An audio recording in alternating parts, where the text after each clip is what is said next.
생생하게 상생하며 YTN 라디오 생생경제. 안녕하세요. YTN 라디오 생생경제 김혜민입니다. 오늘은 단오입니다. 단오는 모내기를 끝내고 풍년을 기원하는 날이죠. 2018년 단오날에는 러시아 월드컵 대한민국 축구대표팀의 첫 경기가 있습니다. 단오날 풍년을 기원하는 마음으로 오늘 우리 선수들의 선전을 기원해야 합니다. 여자들은 그네를 띄고 남자들은 씨름을 하면서 하루를 보내는 단오날. 그네를 높이 높이 뛰는 것처럼 우리 선수들의 기량이 높이 높이 올라가기를, 씨름 경기처럼 스웨덴을 확 엎어버리기를 기도합니다. 어제 멕시코전 응원 때문에 인공지진이 생겼다잖아요. 우리도 질 수 없죠? 대한민국 화이팅입니다.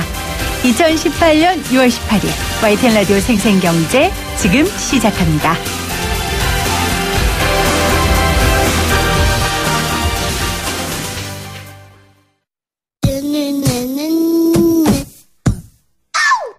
경제를 말하는데 전문 지식은 없어도 된다. 쉽고 재미있는 경제 교과서 YTN 라디오 생생경제. 가장 맛있고 싼 제철 식품은 무엇인지 한 주간 재래시장과 대형마트의 생생한 물가 정보를 살펴보는 시간, 장바구니 생생물가입니다. 한국농수산식품유통공사 이윤정 대리 연결돼 있어요. 대리님 안녕하세요. 네, 안녕하세요. 오늘입니다. 왜 대답을 안 하세요? 네? 오늘 무슨 날인지 모르세요? 오늘입니다. 제가 이랬는데. 아, 네. 오늘 러시아 월드컵 저희 첫 예선 경기잖아요. 저는 모르시는 줄 알고 깜짝 놀랐어요. 아시는 거죠? 네. 네. 우리나라 정말 잘해야 된다는 생각이 드는데 월드컵과 관련해서 이 장바구니 물가에도 변화가 있다고요. 네, 저도 이제 주말 경기 보고 나니까 우리나라 경기도 왠지 반전이 좀 있을 수 있겠다는 그런 좋은 예감이 드는데요. 네. 네, 오늘이 이제 또 바로 스웨덴이랑 첫 번째 경기가 있는 날이잖아요. 돌이켜보면 또 언제부턴가 이제 월드컵처럼 이렇게 중요한 경기가 있으면, 친구나 뭐 가족끼리 모여서 치킨이나 야식 같이 시켜 먹으면서 좀 응원을 하는 문화가 자연스럽게 형성이 된 것 같아요. 아유, 정말 그 재미 중에 재미죠. 네. 네. 그러다 보니까 이제 월드컵 특수로 인해서 닭고기 수요가 좀 늘어나서 혹시 가격이 오르면 어떡하지 하고 걱정하시는 분들도 좀 계실 텐데요. 네. 그래도 다행히도 아직까지 닭고기 생산이 좀 꾸준히 많이 나오는 편이어서요. 다음 주까지는 크게 가격 변동 없이 좀 보합세 유지할 것으로 예상을 하고 있습니다. 또 반면에 요즘 날씨가 좋아서인지 외식이나 캠핑 수요가 많이 늘어서요. 네. 삼겹살 가격이 살짝 오를 것으로 좀 전망을 하고 있는데요. 그래도 평소 6월이랑을 좀 비교해보면 올해 6월 삼겹살 가격은 13.6%나 저렴한 가격입니다. 네. 정말 우리 대한민국 팀 선전에서요. 치맥, 삼겹살 이런 거 많이 즐겁게 먹는 시간이 좀 늘어났으면 좋겠어요. 그렇죠? 네, 맞아요. 네. 월드컵 경기 보면서 먹을 수 있는 간편 요리 할인 정보 또 알려주신다고요? 네, 월드컵이 또 큰 행사인 만큼 이런 마트 같은 곳에서도 좀 식재료 할인도 많이 진행하고 있는데요. 이번에는 좀 색다르게 편의점 할인 정보를 좀 알려드리려고요. 이 GS25 편의점에서 할인하는 행사인데요. 6월 딱 한 달간 이 매주 월요일에는 모든 조리 면 요리를 50%나 할인 판매하는 행사예요. 오, 좋은 정보네요. 네, 네. 열무 김치 마리국수, 스파게티, 베트남 쌀국수 같이 이런 좀 추천 메뉴도 따로 있긴 한데요. 자세한 건 마침 또 오늘이 월요일이잖아요. 네. 네, 그래서 혹시 지나가다가 GS25 편의점 보이시면 직접 확인하셔도 좋을 것 같고요. 네. 이게 또 라면이 이런 좀 조리면이 식사 대용으로는 좀 부족할 수도 있지만 그래도 평소에 가볍게 즐겨 드셨던 면 제품 구매하셔서 맛있게 이제 저녁에 드시는 것도 좀 소소한 행복이 아닐까 합니다. 네, 요즘은 이렇게 간편식도 굉장히 맛있게 나왔더라고요. 그래서 여러분들 오늘 경기 보시면서 여기서 구매한 제품 맛있게 드시는 것도 경기를 즐기는 방법일 것 같습니다. 여름에 빠질 수 없는 과일 수박이죠. 수박 가격은 좀 어떻습니까? 네, 이번 주는 아마 수박을 좀 저렴하게 구입하실 수 있겠는데요. 네. 지난주에 수박 가격이 8kg짜리가 한 개당 16,000원대로 가격이 나쁘지 않았었거든요. 근데 거기에 더해서 지금 수박이 전국에서 가장 많이 생산되는 이 충북 음성에서 물량이 출하되기 시작하고 있어서요. 지난주보다도 가격이 더 내려갈 것으로 보입니다. 네. 또 파프리카도 역시 하락세를 보이고 있는데 생산 지역이 남부 지역에서 이 강원도 철원까지로 추가가 되면서 반입량도 같이 늘었기 때문인데요. 그래서 이번 주는 아마 수박과 파프리카 이 가격 한번 기대해 보셔도 좋을 것 같습니다. 네. 오늘이 단오인데요. 단오에 그네도 타고 씨름도 하고 그랬는데요. 그러면 어떤 음식들 먹었나요? 우리 조상들은? 네, 이제 말씀하신 것처럼 단오하면 아마 많은 분들이 청포물에 머리 감고 그네 네. 타고 이런 전통 풍습이 아마 많이 떠오르실 텐데요. 그래서 저는 오늘 이제 조상들이 단오에 즐겨 먹었던 전통 음식 2가지를 좀 소개를 해드리려고 합니다. 먼저 소개해드릴 음식은 바로 수리치떡인데요. 수리치떡이요? 네, 수리치떡. 네, 단오가 되면 이제 산에서 각종 나무를 뜯어서 떡을 해 먹었는데 그중 하나가 바로 이 수리치 나물로 만든 떡이에요. 어떻게 보면 좀 떡이랑 나물 하면은 되게 안 어울릴 것 같으면서도 네. 이게 은근히 건강한 맛도 나면서 맛있더라고요. 네, 그래서 또 이제 좀 즐겨 드시면 좋을 것 같고요. 네. 그리고 앵두 화채라고 이 단오 무렵에 제철을 맞은 앵두로 화채를 많이 해 먹었는데요. 지금은 또 워낙 체리가 많이 유통이 되니까 앵두를 재래시장 같은 곳에서나 찾을 수 있게 되었지만요. 그래도 이 앵두로 화채를 만들어 드시면 새콤달콤하게 무더운 날씨를 좀 시원하게 즐기실 수 있습니다. 네, 오늘 날씨가 많이 더워졌다고 하더라고요. 앵두, 화채, 또 수박 시원한 음식 나눠주셔서 고맙습니다. 오늘도 좋은 정보 감사합니다. 네, 감사합니다. 지금까지 한국농수산식품유통공사 이윤정 대리였습니다. 생생하게 상생하며 YTN 라디오 생생경제. 오늘 가장 뜨거운 경제 뉴스를 제일 생생하게 전해드리는 시간입니다. 다음 달 주 52시간 근로시행을 앞두고 있는데요. 300인 이상 사업장을 대상으로 주당 최대 노동시간을 52시간으로 제한하는 겁니다. 원칙적으로 40시간 노동을 해야 하지만 부득이한 경우에 최대 12시간 더 일할 수 있다는 의미입니다. 이를 어기면 사용자는 형사처벌까지 받을 수 있다고 하네요. 단순히 근무 시간만 줄어드는 게 아니죠. 이에 따라 우리의 삶도 많이 바뀔 테고요. 또 잘 정착하기 위해 기업과 사회에서 바뀌어야 하는 부분들도 많이 있습니다. 이런 가운데 서울신문이 다음 달부터 주 5일만 신문을 발간하겠다고 밝혔습니다. 서울신문 강병철 노조 부위원장과 관련 이야기 나눠보도록 하겠습니다. 안녕하세요. 안녕하세요. 부위원장님도 기자시죠? 네, 저는 정치부 소속 기자입니다. 네, 몇 년 차세요? 전 11년 차. 11년 차. 11년 차 기자가 제일 바쁘지 않습니까? 네, 그렇죠. 그렇죠. 제일 바쁜데 지금 주 5일만 신문을 발간하겠다고 한 이 결정을 어떻게 받아들이실지가 궁금해요. 먼저 PD들 같은 경우에 이제 자기 프로그램 제작을 하니까 비교적 근무 시간이 정해져 있어요. 네. 취재를 나가거나 이러지 않으면. 근데 기자분들은 특히 정치부 기자들은 근무 시간 내에 모든 일을 할 수 없잖아요. 네, 그렇죠. 저희도 사실은 통상 근로시간은 오전 9시부터 오후 6시까지로 정해져 있는데요. 네. 사실은 그 통상 근로시간 내에 모든 상황이 끝나지도 않고 저희가 모든 일을 끝낼 수도 없는 그런 상황입니다. 그래서 뉴스가 발생하면 9시 이전이든 그렇죠. 아니면 오후 9시 이후든 언제라도 현장에 가 있어야 되고 네. 노트북 앞에 앉아야 되는 그런 상황입니다. 그런 일의 환경에 있으신 분인데 처음에 이 52시간 이야기 들으셨을 때 어떤 생각이 먼저 드셨어요?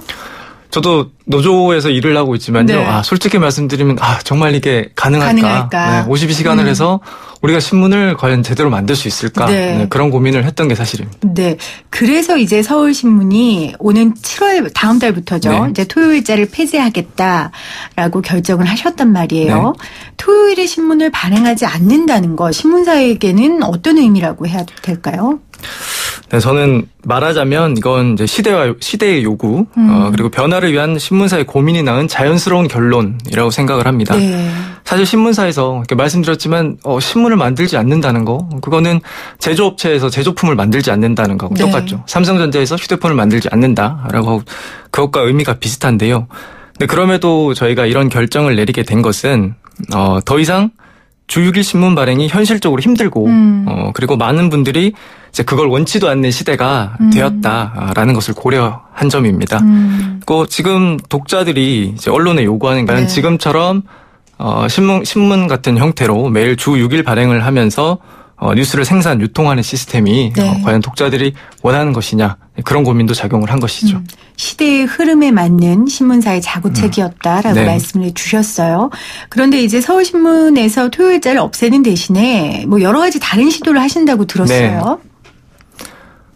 네, 토요일자 발행을 이제 안 하게 되면 네. 사실 신문을 받아보는 독자 입장에서는 6일 받던 걸 5일만 그렇죠. 받아야 되니까 아무래도 정보를, 불만이 생길 수밖에 그럼요. 없죠. 네. 전달되는 뉴스의 양도 확연히 줄어들게 되고요. 그 점 때문에 회사에서는 토요일 신문을 발행하지 않는 대신에 신문을 발행하는 월요일부터 금요일자 신문을 네. 일부분씩 지면을 늘리기로 했습니다. 네. 그래서 새로운 сек션도 많이 고민을 해서 많이 만들고 지금까지 제공해주지 않았던 컨텐츠를 독자들에게 제공하자. 네. 그런 계획입니다. 보통 신문 토요일판은 이제 기획 기사들이 많잖아요. 예, 그렇죠. 그러니까 그런 부분들을 좀 평일 신문으로 소화시키겠다. 예, 맞습니다. 이런 건데요. 말씀하신 것처럼 이게 시대의 따른 거긴 하지만, 종합일간지 사상 첫 사례고요. 이렇게 결정하기까지 과정이 만만치 않았을 것 같아요. 먼저 이걸 누가 제안했나요? 노조 쪽에서 제안했나요? 이게, 그렇게 단순히 노조에서 제안을 네. 하고 회사에서 받고 해서 내린 결정은 사실 아닙니다. 네. 저희도 상당 기간 이제 고민하고 내린 결론인데요. 토요일자 폐지라는 게 그러니까 이번에 주 52시간 노동제 시행과 관련해서 갑자기 생기게 된 그런 방법은 아니고요. 이미 한 10년이 넘은 것 같아요. 네. 뉴미디어를 강조를 하고 이제 뉴스 소비 플랫폼이 점점 신문에서 PC, 인터넷 그리고 모바일로 옮겨가는 추세가 네. 계속 되다 보니까요. 저희 내부적으로도 이제 온라인 퍼스트라고 하는 전략을 꾸준히 고민을 했습니다. 그래서 그 온라인 퍼스트 전략을 실현하는 방법 중에 하나, 여러 가지 방법 중에 하나가 토요일자 폐지였죠. 네. 근데 이제 쉽게 결론은 못 내리고 있었는데요. 이게 용단하기가 쉽지가 않죠. 그렇죠. 신문사에서 네. 신문 안 그럼요. 만든다는 결정, 사장이 하기가 정말 어려운 결정인데요. 그래서 그 결론을 못 내리고 있었는데, 이번에 사실 주 52시간 노동제, 이게 촉매자가 된 겁니다. 그래서 저희 노조에서도 요구를 했고요. 네. 그리고 사측도 진지하게 검토하는 분위기가 만들어졌고 또 말씀드렸던 이런 배경에서 이게 시대의 흐름이다라는 인식을 노사가 공유를 하다 보니까 별 큰 마찰은 없이 네. 이 같은 결정은 내리게 됐습니다. 그리고 특히 노조에서는 최근에 아마 청취자분들도 많이 들으신 단어 같은데요. CVID. 네. 그래서 완전하고 검증 가능하며 네. 불가역적인 네. 노동시간 감축을 네. 이루려면 사실 근무 시간을 조절하거나 휴일 근무를 축소하거나 금, 토, 일 근무를 일부 조정하는 방식으로는 그렇죠. 52시간 확실한 노동시간 감축을 이뤄낼 수 없다. 네. 그런 생각으로 진행을 하게 됐습니다. 그러니까 일의 구조를 바꿔주지 않고 네, 노동시간을 단순히 줄이라고 하는 건 정말 눈 가리고 아웅인데 일단 주 5일제라는 구조를 만든 거잖아요. 네. 그러다 보면 이건 정말 실현 가능한 거죠. 그렇지만 이 안에서도 뭐 많은 이야기들이 있었을 것 같아요. 특히 월급 부분은 어떻습니까? 네. 똑같습니까? 왜냐면 어떤 사람은 일단 똑같습니까? 현재로서는 똑같습니다. 아, 그래요. 예. 현재로서는이라고 말씀하신. 아직 저희가 주 5일 발행을 결정을 하고 공식화하긴 했지만 저희가 주 52시간 노동제에 관련된 협상이 이것으로 끝난 건 아닙니다. 여러 가지 부수적인 협상도 있는데요. 네. 일단 저희 노조에서는 이게 근무 시간이 줄어들더라도 신문을 덜 만들더라도 노동자들이 실질적인 임금 감축이 있으면 안 된다라는 원칙으로 회사와 협상을 하고 있고요. 사실 토요일자를 안 만들다 보니까 주 5일 근무가 정착을 하게 되면 휴일 근무에 대해서 보상을 그렇죠. 해주던 네. 대유수당 같은 것들을 못 받게 되는 부분들이 있습니다. 네. 그래서 사실은 뭐 기자님들도 월급이 많은 건 아니지만 기자님들도 이 월급에 대해 예민한 상황인데 뭐 제조업체나 일부 이제 소득이 적은 분들 같은 경우는 나는 일 더 하겠다. 네. 돈을 달라 차라리 이렇게 말씀하시는 분들도 굉장히 많으세요. 네. 그래서 참 이 부분을 사측에서 어떻게 해야 할지 또 정부에서 보존을 조금 해준다는 얘기도 네. 있죠. 네, 그런 여러 가지 제도들이 있으니까 좀 장기적인 하지만 시대의 요구라는 거는 맞다. 네. 대명제는 맞습니다. 그러면 이제 뭐 하실 거예요, 부위원장님? 토요일에 이제 신문 안 나오면. 네. 저는 사실 노동조합 전임 근무라서요. 아, 그래요? 네. 저 정치부 소속으로 있지만 그렇죠. 전임 근무라서 네. 사실은 저는 철저하게 주 52시간 그렇죠. 근무를 하고 있고요. 네. 그래서 뭐 동료 기자들에게 이미 주 52시간 이하 근무하는 이제 기자로서 말씀을 드린다면 네. 주 52시간 근무 정말 좋습니다. 아, 정말 좋아요. 네, 정말 좋습니다. 네, 월급을 좀 덜 받더라도 만약에 맞습니다. 좀 덜 받더라도 네. 우리가 일상적으로 받는 스트레스 훨씬 덜 받게 되고요. 네. 우선 아기들하고 엄청 친해집니다. 그게 중요하죠. 네. 그러니까 단순히 제가 앞서 말씀드렸지만 노동 시간이 줄어든다는 게 그것만이 아니라 이 가치가 변하는 것 같아요. 네. 지금 말씀하신 것처럼 돈보다 더 중요한 걸 발견할 수 있는 그런 건 것 같습니다. 서울신문에서 이 토요일자 폐지 소식을 제가 제 페북 친구의 글에서 봤어요. 네. 근데 이제 그분도 언론에 몸담고 있는 분인데, 모든 신문의 토요일자에 대한 고민을 하면 어떻겠냐고 제안을 하더라고요. 서울신문뿐만 아니라. 그 말의 근거는 아까 기자님이 말씀하신 것처럼 과연 이 토요일자의 신문이 요즘 같은 세상에 효용성이 있느냐라는 걸 거예요. 네. 아까 앞서 설명해 주셨지만 어떻게 생각하세요? 다른 신문사들이 이 토요일자에 대한 고민해야 할까요? 그렇죠.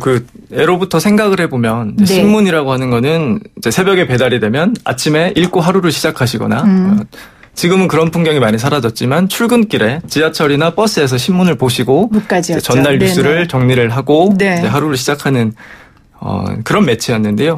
사실 토요일자는 그런 수요조차 사실은 없습니다. 이미 2004년에 주 5일제 시행이 돼서 제가 어느 정도 비율인지는 말씀 못 드리겠지만 상당수 이제 업장에서는 토요일에도 이제 휴일로 쉬고 있고요. 출근을 안 하시기 때문에 그 같은 기능을 예전처럼 할 수가 네. 없고요. 그리고 네. 진지한 언론 매체로서의 파급력이 아무래도 월화수목금 요일자보다는 떨어진다는 거죠. 그렇죠. 예, 이거는 뭐 저희 서울신문뿐 아니라 다른 매체에서도 더 많이 고민을 하셨을 거라고 생각을 합니다. 네. 그래서 뭐 지금 보도에 따르면 다른 신문도 국민일보 같은 경우는 발행 부수 현실화를 위한 방안을 모색 중이고요. 매일경제는 또 구독료를 조금 인상했고요. 뭐 한겨레도 지금 공정 및 콘텐츠 혁신 TF팀을 만들어서 좀 고민해 보겠다라고 했습니다. 그 결국 장기적으로는 토요일 신문 발행이 없어지지 않을까 이렇게 예상하는 전문가도 있고요. 네. 그래서 뭐 변화하는 과정 가운데 하나라고 생각하는데 또 궁금한 건 이런 거예요. 그 주 5일제 신문을 만든다 해도요. 주 5일 신문을 만든다 해도 기자들 업무가 바뀌지 않잖아요. 네. 이런 거에 대한 회사의 방침이 있었습니까? 그러니까 뭐 기자들 뻗치기라고 하죠, 소위. 네. 근무 시간 위에 뭐 인터뷰들 만나고 이런 거 그런 건 어떻게 한다고 하던가요? 그러니까 뻗치기나 이렇게 갑자기 급작스럽게 발생하는 연장 근로에 대해서는 사실 기존에도 야근 후에 다음날 오후에 출근 하는 방법 이런 것들을 하고 있었는데요. 사실 대형 사건이 발생해서 야간에 뻗치기를 했는데 그렇죠. 그 다음날 오전은 평화로울 리가 전혀 없거든요. 전혀 없죠. 예, 사실은 그래서 불가능한 방법이었고요. 그래서 저희 현재 검토 단계이긴 한데 저희 서울신문에서 고민하는 방법은 대형 사건이 발생했을 때 이제 3개월 단위로 탄력 근무제를 시행을 해서 사업마다 합의를 통해 시행을 해서 일단 그 큰 사건은 우리가 모든 힘을 투자를 해서 집중해서 마무리를 하고 그다음에 기자들의 휴식권도 보장해 주자라는 방법을 이제 염두에 두고 회사와 협상을 하고 있습니다.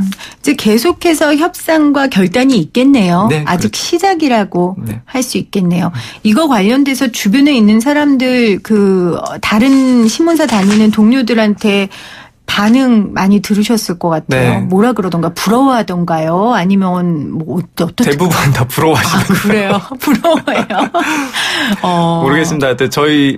저희가 주로 만나는 이제 외부의 다른 기자들은 타 매체 이제 언론 노조 관계자분들 주로 만나는데 거기도 저희랑 똑같은 고민을 하고 있습니다. 그렇죠. 주 52시간제 문제를 어떻게 해결할까 고민을 하고 있는데 저희가 이제 선도적으로 토요일자 발행을 안 한다라고 결정을 해버리니까 너무 부러워하고 계시죠. 네, 그것만으로도 많은 부분이 해결이 되기 때문에. 네. 그래서 오늘 저희도 이 주 52시간 근무와 관련돼서 서울신문 사례를 좀 소개를 했습니다. 말씀하신 대로 결단하고 나아가는 게 중요한 거 또 노사가 이렇게 원만하게 합의했다는 게 참 대단한 것 같아요. 팁을 주신다면요. 마지막으로. 이 노사 관계에 원만하게 이 주 52시간을 논의할 수 있는 팁. 글쎄요. 제가 그런 회사마다 사정이 다르기 때문에 네. 그런 팁을 드릴 처지에 있는지는 모르겠는데요. 네. 일단 기본적으로 서로 이해가 돼야 된다라고 생각을 합니다. 그러니까 네. 이 법이 왜 시행이 됐는지 당장 이 법이 정권이 바뀌고 뭐 바로 아무런 근거 없이 시행된 게 아니라 우리가 노동자들의 노동시간을 줄여와야 된다. 그리고 일과 가정의 균형 이걸 해야 된다라는 시대적 흐름에 있다라는 거 이거를 노조는 물론이고 사측도 잘 이해를 하고 서로의 입장을 이해하면서 접근하신다면 네. 잘 해결하실 수 있을 것이라고 생각합니다. 네, 오늘 몇 번이나 강조해 주신 시대의 흐름, 그 시대의 흐름이라는 대명제를 노아사가 함께 인정하고 대안을 찾아 나간다면 좋은 여러 가지 선례들이 나오면 또 기업들이 쫓아갈 테니까요. 그렇게 될 것 같습니다. 오늘 서울신문 강병철 노조 부위원장과 관련 인터뷰 나눴습니다. 고맙습니다. 감사합니다.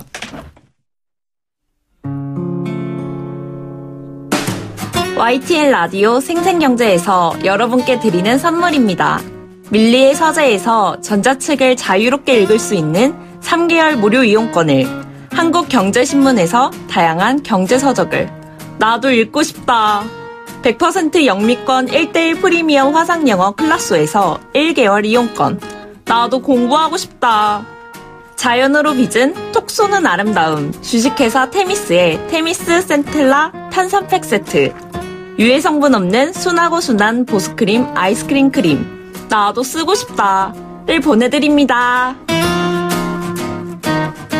이 푸짐한 선물 받으실 수 있는 방법입니다. 지금부터 제가 내는 퀴즈 잘 들으시고요. 샵 0945 우물정 0945로 문자 보내주세요. 오늘의 생생 퀴즈입니다. 다음 달부터 주 52시간 근무제가 시행되는데요. 노동자들은 노동시간이 줄어 수입이 줄어드는 것에 대한 불안감도 있지만 일과 생활이 균형을 이루는 워라밸이 실현될 것이라는 기대감도 나오고 있습니다. 이제 노동시간이 단축되면요. 우리에게 여가시간이 생기고 또 문화생활을 더 즐길 수 있는 시간도 늘어나겠죠. 그러면 우리가 오늘 저녁에 하는 이 월드컵 경기도 치맥을 하면서 여유롭게 관람할 수 있을 텐데요. 여기서 오늘의 생생 퀴즈 나갑니다. 오늘 밤 9시에 열리는 러시아 월드컵 F조 1차전 한국과 스웨덴의 경기 결과를 예측하는 겁니다. 네, 생생 퀴즈 전혀 다른 내용인데요. 오늘은 이게 더 중요하니까요. 과연 몇 대 몇으로 누구의 승리로 경기가 마무리가 될지 문자로 보내주시면요.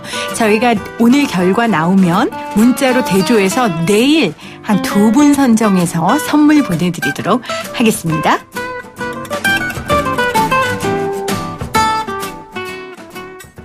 오늘의 생생 퀴즈 다시 한번 말씀드릴게요. 한국과 스웨덴의 경기 결과 예측하는 겁니다. 예측하신 분 저희가 내일 한 2분 정도 선정해서 선물 보내드립니다.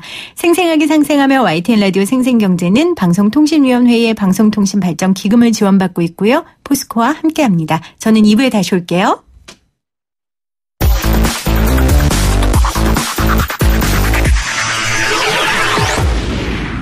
생생하게 상생하며 YTN 라디오 생생경제. 돈 셀 틈 없는 분야별 맞춤 정보.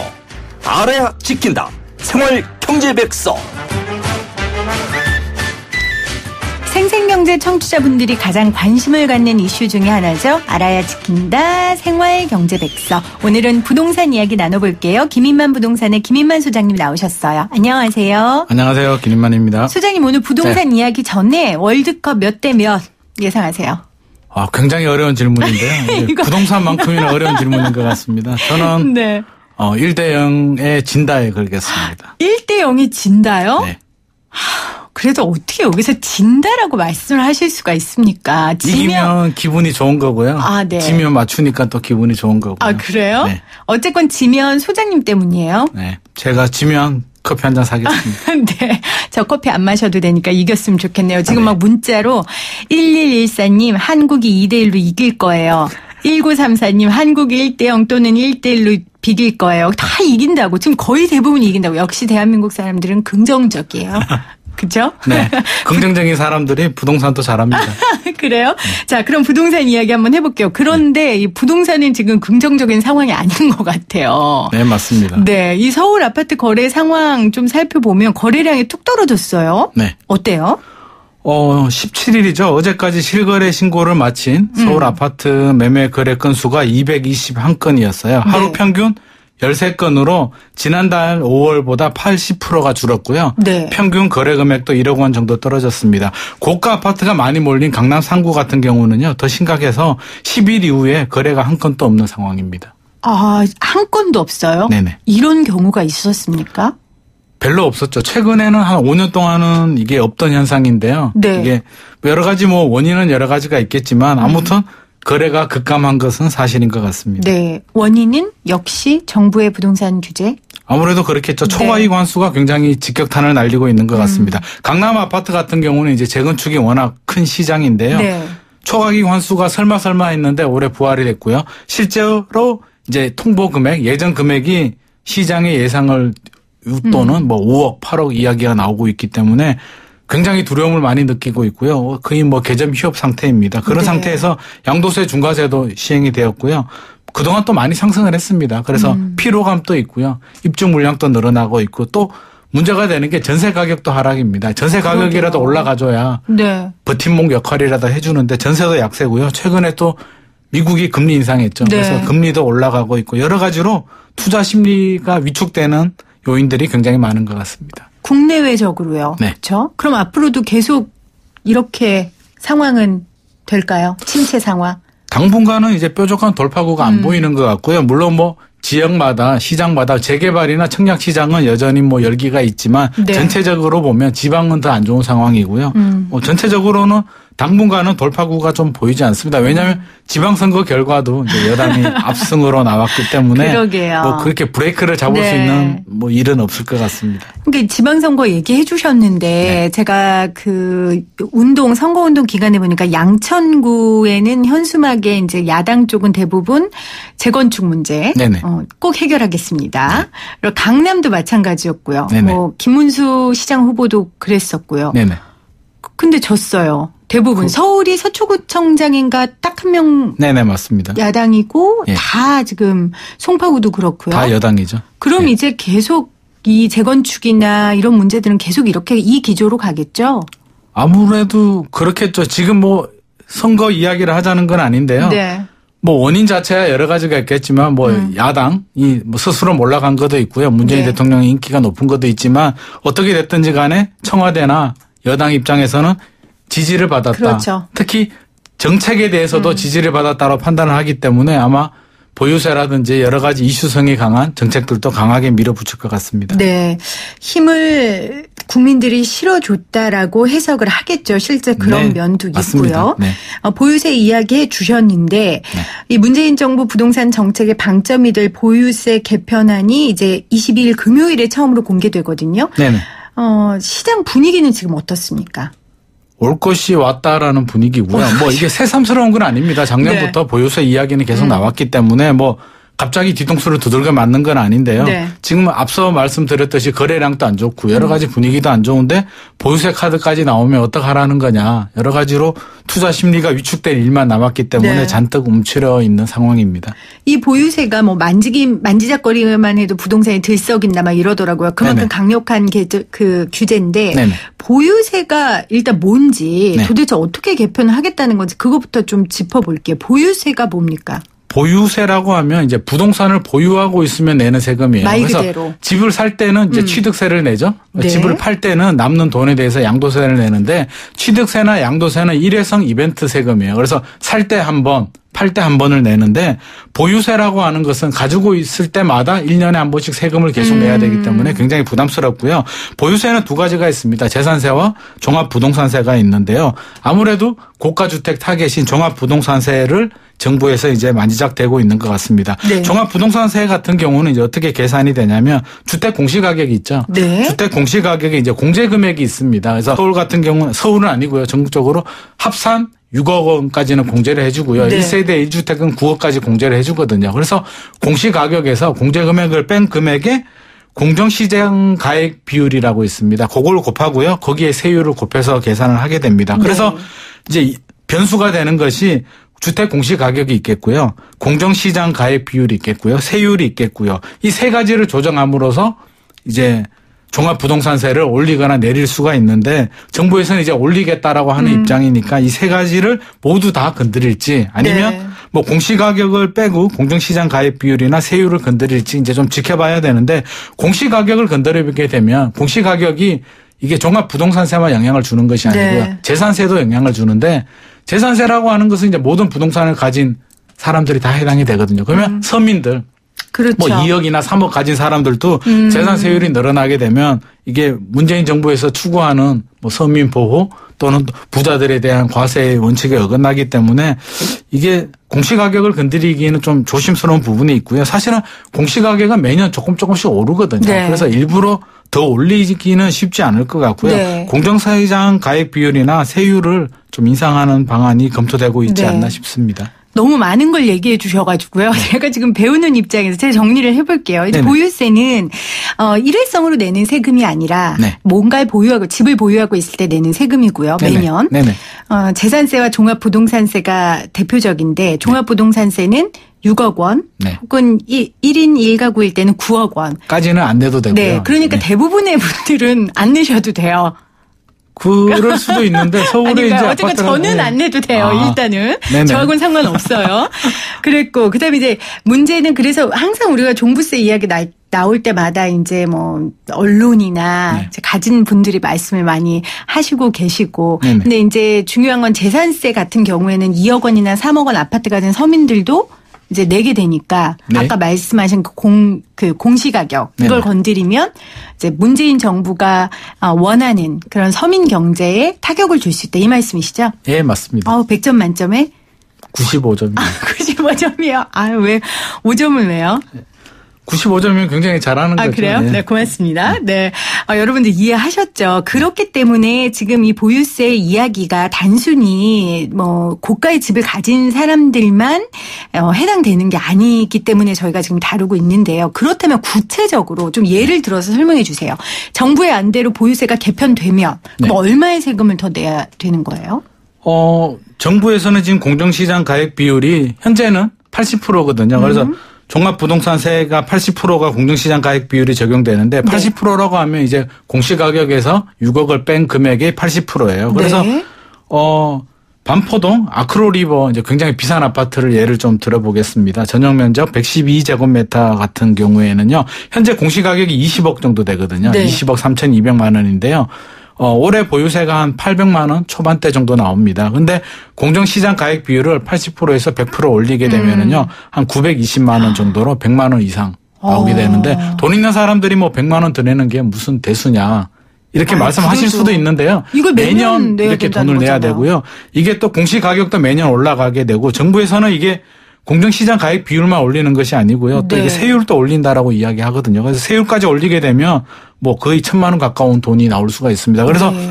뭐 부자들이라고 해서 부담이 안 되는 건 아니고요. 돈 있는 사람들이 더 돈을 아까워하거든요. 그래서 1,000만 원 가까운 돈을 매년 내게 되면 굉장히 쉽지 않죠. 부담스럽고요. 그럼요. 조세 저항도 굉장히 강한데 이걸 말릴 수 있는 지금 상황도 아니기 때문에 그러게요. 소가리만 하고 있는 상황입니다. 근데 이런 부분에 대해서 정부도 충분히 알고 있을 텐데요. 대책 네. 없이 막 그렇게 할까요? 뭔가 대안을 넣겠죠. 대책이 없는 건 아니고요. 작년부터 이제 계속 검토를 하고 있었고요. 네. 이게 매년 세금을 내다 보니까 굉장히 조세 저항이 강하잖아요. 그래서 정부에서도 굉장히 신중하고요. 명분이 필요한데 다행이란 표현이 좀 그렇지만 사실 기획재정부 입장에서는 세수를 거둬야 되니까 그렇죠. 더 거두고 싶은 마음이고요. 정부도 서울, 강남 부동산 시장이 과열이 되니까 좀 수요 억제를 해야겠다는 여러 가지가 맞물려지면서 이게 이제 본격 검토가 됐는데요. 작년 가을부터 2월까지 많이 올랐거든요. 그래서 어떻게 보면 시장 스스로 정부의 명분을 좀 제공해 줬다라는 네. 생각이 들고요. 막상 이렇게 진행이 되면 이제 문제가 되는데 예를 들어서 강남에 30년 전에 아파트를 사서 계속 가지고 있던 분이 과연 투기꾼이냐 논란이 있을 그렇죠. 수가 있거든요. 네. 가지고 있었는데 재건축이 되고 아파트가 25억, 30억이 갔단 말이에요. 그래서 매년 1,000만 원씩 내라고 하면 굉장히 부담스럽거든요. 그래서 네. 정부에서도 1주택자, 특히 장기 보유 1주택자에 대해서는 좀 이게 뭐 감면이라든지 어떤 구제해 주는 방안을 검토하는 것으로 알고 있습니다. 네. 22일 날 발표된다니까요. 생생경제에서도 좀 관심 갖고 보고 또 관련 내용 여러분들께 알려드리도록 하겠습니다. 자, 아까 말씀하신 대로 이제 지방선거에서 여당이 압승했기 때문에 네. 이제 부동산 시장에 대한 지금 정부의 기조가 더 강화될 것 같고요. 그렇다면은 이제 후분양제. 부동산 시장의 최대 이슈인. 네네. 왜 그렇게 감탄을 하셨어요? 감탄사를. 이 후분양제가 그렇게 후폭풍이 큽니까? 굉장히 이수성이 강하죠. 보유세는 사실 뭐 알고 있던 부분이고요. 뭐 사실 공시가격이 6억 또는 1주택자 9억이라고 하면 공시가격이 이게 시세의 한 60에서 70% 정도거든요. 네. 그래서 한 12억 정도 이상 집을 가져야만 대상이 되기 때문에 사실 강 건너 불구경 하는 분들이 많은데요. 후분양제는 문제가 좀 달라집니다. 이게 청약 시장은 굉장히 민감하고요. 신혼부부라든지 서민들이라든지 내 집 마련의 첫 번째 관문이 청약이잖아요. 분양을 받아야 되는데 이게 선분양제도에서 후분양제도로 바뀌면 어떻게 되느냐 굉장히 논란이 많습니다. 네. 선분양제라고 하면 이제 지금처럼 아파트를 짓기 전에 먼저 청약 통장을 이용해서 당첨이 되면 돈을 내고 계약금을 내고요. 이제 중도금 내고 2, 3년 후에 끝나면 공사가 끝나면 이제 잔금을 내는데 네. 후분양제는 그게 아니죠. 다 짓고 난 다음에 이제 분양을 하겠다는 거고요. 다 짓고 난 다음에 할지 80% 정도에 할지는 좀 지켜봐야 되겠지만 아무튼 지금까지 없는 청약 제도가 도입이 네. 되기 때문에 굉장히 시장의 혼란이 예상이 됩니다. 그러면 어떤 게 바뀌는 건데요? 저도 이제 선분양제, 후분양제 그 의미 자체는 알겠단 말이에요. 네네. 근데 그게 어떤 것들이 바뀌는 건지. 지금 현재 선분양제 같은 경우는 이제 건설회사들이 뭐 땅을 사는데 대부분 대출을 받죠. 그래서 네. 대출 받아서 땅을 사고 분양 받은 계약자들한테 이제 돈을 받아서 공사를 짓기 때문에 건설회사 입장에서는 선분양 제도가 땅 짓고 헤엄치기죠. 자기 돈 별로 안 들이고 이제 돈을 굉장히 많이 벌 수 있는데 이게 후분양제를 하게 되면 땅이라든지 공사 비용을 건설회사들이 부담을 일단 해야 되고요. 네. 다 짓고 났는데 분양이 안 되면 굉장한 낭패잖아요. 그래서 건설회사들이 굉장히 부담을 많이 가질 수밖에 없고요. 반발이 굉장히 심합니다. 네. 결국에는 자금력이 약한 중소건설사들은 분양 물량을 많이 줄일 수밖에 없고요. 결국에는 공급 물량 부족으로 이어질 가능성도 충분히 있고요. 이게 후분양제의 또 좋은 점이 굉장히 많습니다. 네. 정부에서 뭐 이유 없이 후분양제 하는 건 아니고요. 그렇죠. 좋은 점이 굉장히 많은데요. 특히 아파트 같은 경우는 이제 선분양 제도를 하다 보니까 우리가 자동차를 살 때에도 다 만든 자동차를 이렇게 보고 사지 않습니까? 근데 아파트는 그냥 카탈로그 하나만 보고 모델하우스에서 견본 주택만 보고 이렇게 수억 원의 돈을 이렇게 내면서 분양을 받는단 말이에요. 그런데 다 짓고 나면 이제 부실공사, 뭐 물이 샌다든지 설계대로 안 됐다든지 여러 가지 논란이 있었습니다. 그래서 부실공사 논란이 끊이지 않았는데 그런 부분이 굉장히 해결이 될 수가 있고요. 또 계약을 하고 공사기간 2, 3년 동안 자금을 마련할 수 있습니다. 네. 그래서 서민들이 이제 내 집 마련할 때 굉장히 유용한 제도인데요. 이게 또 부작용이 만만치가 않죠. 그래서 제일 큰 부작용이라고 하면 이제 투기가 있을 수 있습니다. 분양권을 그렇죠. 사고 팔 수가 있으니까요. 지금은 이제 뭐 전매 제한이 많이 걸리지만 사고 팔면서 이게 프리미엄이 붙고요. 투기가 과열이 되면서 부동산 시장을 교란시킬 수가 있거든요. 그래서 정부에서는 이제 부실공사 논란도 잠재우고 투기 수요도 잡고 일석이조로 이제 후분양제를 도입을 하려고 하는데요. 이게 빚이 있으면 그늘이 있지 않습니까? 그렇죠. 이게 정부가 바라는 대로 되면 괜찮은데 이게 사실 우려스러운 부분도 굉장히 많습니다. 네. 왜냐하면 지금은 분양을 받고 입주 시점에 아파트 가격이 오르면 어떻게 됐든지 간에 뭐 당첨된 분들이 이제 개발 이익 또는 투자 수익을 가지고 가잖아요. 근데 이렇게 후분양제가 되게 되면 건설 회사들이 그 개발 이익을 가지고 가면서 시세가 오르면 분양 가격을 올릴 수가 있거든요. 네. 그래서 서민들 또는 계약자들이 가지고 가야 될 수익을 건설 회사들이 가지고 가는 그런 부작용이 생길 수가 있고요. 또 공급 물량이 줄어드는 문제가 또 그렇겠네요. 생길 수가 있어요. 그리고 기간이 짧잖아요. 다 네. 짓고 난 다음에 분양을 하게 되면 돈이 많은 분들이야 사실 뭐 걱정할 필요가 없는데 돈이 없는 서민들은 2, 3년 공사 기간 동안 돈을 좀 준비를 해야 되는데 이게 바로 마련이 안 되기 때문에 결국에는 최근에 강남에 이제 모델하우스 줄이 굉장히 길고요. 뭐 중도금 대출이 막히면서 돈 있는 현금 부자들만 이게 큰 프리미엄에 당첨이 되는 그런 네. 문제가 생겼잖아요. 이게 후분양제도 잘못하면 또 이런 부작용 돈 있는 사람들한테 오히려 더 기회를 주는 부작용이 생기지 않을까 다소 우려가 됩니다. 그래서 이제 전문가들은 민간 부분에 그 후분양제를 일괄 도입하는 것보다는 뭐 공정의 60에서 80% 선에서 자유 선택할 수 있는 이런 유연한 접근이 필요하다라고 지적하는 분들도 계세요. 네네. 네. 어떻게 판단하세요? 충분히 뭐 근거가 있는 이야기고요. 네. 그렇다고 정부에서 갑자기 후분양제를 일괄 도입하는 건 아니고요. 그럴 수는 없겠죠. 공공물량에 대해서 먼저 네. 선적용을 하고요. 네. 시범 적용을 한 다음에 문제점을 좀 보완한 다음에 순차적으로 좀 진행을 하지 않을까 그렇게 생각을 합니다. 이게 한꺼번에 진행하게 되면 굉장히 혼란이 커질 것이고요. 결국에는 부작용이 더 많기 때문에 정부도 아마 이 부분을 알고 있을 거예요. 그래서 네.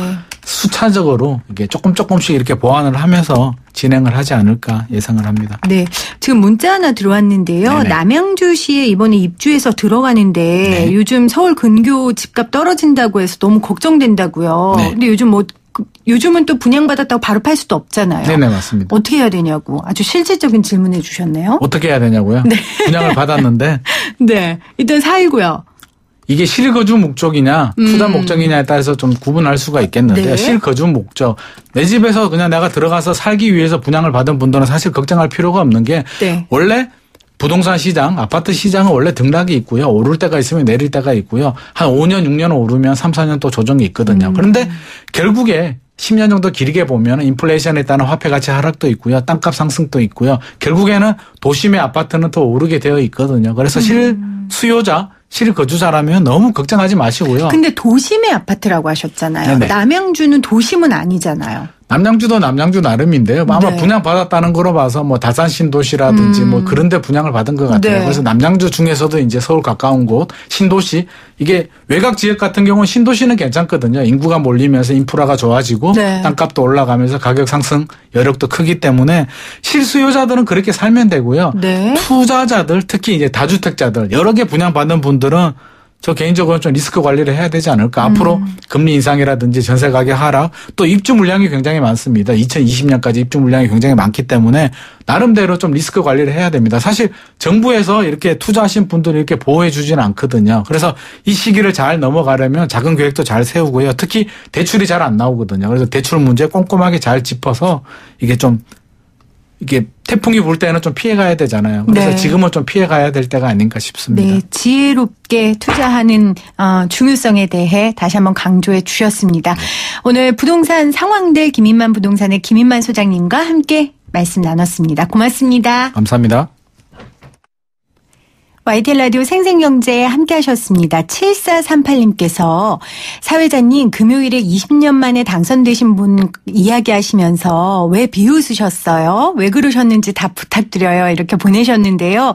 아, 그걸 비웃었다고 이렇게 느끼셨나 봐요. 그렇게 느끼셨다면 제가 사과드리고요. 아마 그 울산시장에 당선된 송철호 당선자 이야기 하시는 것 같아요. 시장선거에서 3번 또 국회의원 선거에서 5번 낙선한 끝에 울산시장에 당선됐는데 정말 대단한 분이죠. 지역주의 타파하고자 하셨고요.